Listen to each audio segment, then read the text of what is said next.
Need parts now? O'ReillyAuto.com offers in-store pickup, same-day home delivery, or next-day home shipping. Get more parts your way at O'Reilly Auto Parts. O'Reilly Auto Parts. Here is the latest from Oil City News on K2 Radio. This Thanksgiving, U.S. Senator John Barrasso went to the Middle East to celebrate the holiday with Wyoming National Guard troops serving in the United Arab Emirates and in Kuwait.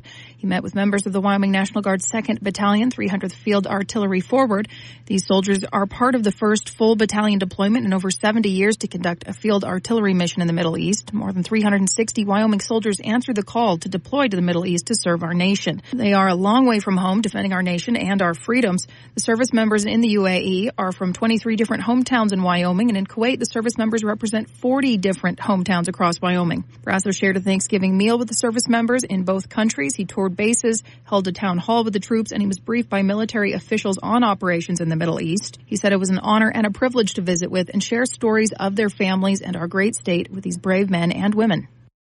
Casper police say that a 17-year-old's cell phone location data helped tie him to a string of burglaries and theft of 2 handguns in late September. According to the investigator's affidavit, the defendant also sent Snapchat videos of himself holding the 2 guns to a friend. 17-year-old Donovan Lee Miller is being charged as an adult with 5 counts of vehicle burglary, 2 counts of grand theft, and misdemeanor property destruction. His case was bound over to district court after a preliminary hearing last Tuesday. His bond was reduced from $50,000 cash only to $30,000 cash or surety.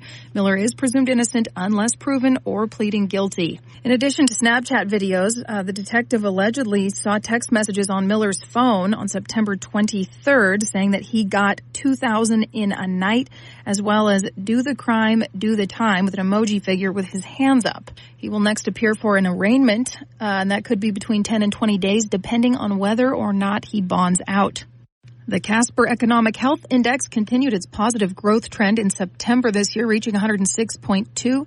That's a notable increase from 105.5 last September. This is the 6th consecutive month where the calculator has shown year-over-year growth.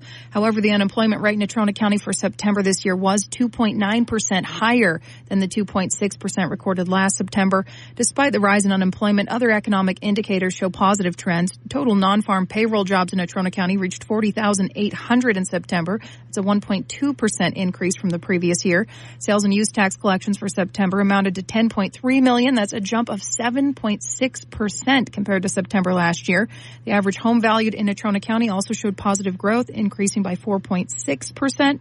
In contrast, the broader Wyoming Economic Health Index experienced its first year-over-year decline since April of 2021, suggesting a potential slowdown in the state's economy. Still, Wyoming's unemployment rate remains lower than the national average at 3.1% compared to 4.1%.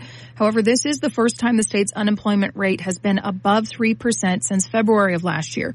We do have links to the full reports if you'd like to read them. You can find them at k2radio.com. We also post our articles to Facebook. The average price for a gallon of regular gas resumed its decline in Natrona County as the national average fell for the 7th straight week.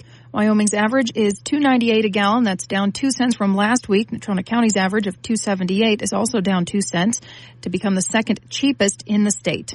As of this morning, the cheapest fuel in Casper was $2.65 a gallon. You can get it at the Exxon on Yellowstone Highway and Sam's Club. Gas Buddy's petroleum analyst Patrick DeHaan says that the weeks ahead should feature slight drops in gas prices in most areas, with over 100,000 stations now offering a gallon for less than $3, which should stick around through the holiday shopping season.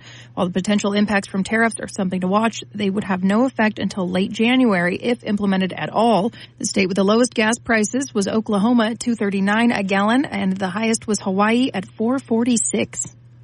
Reporting in Casper, this is Colby Fedor.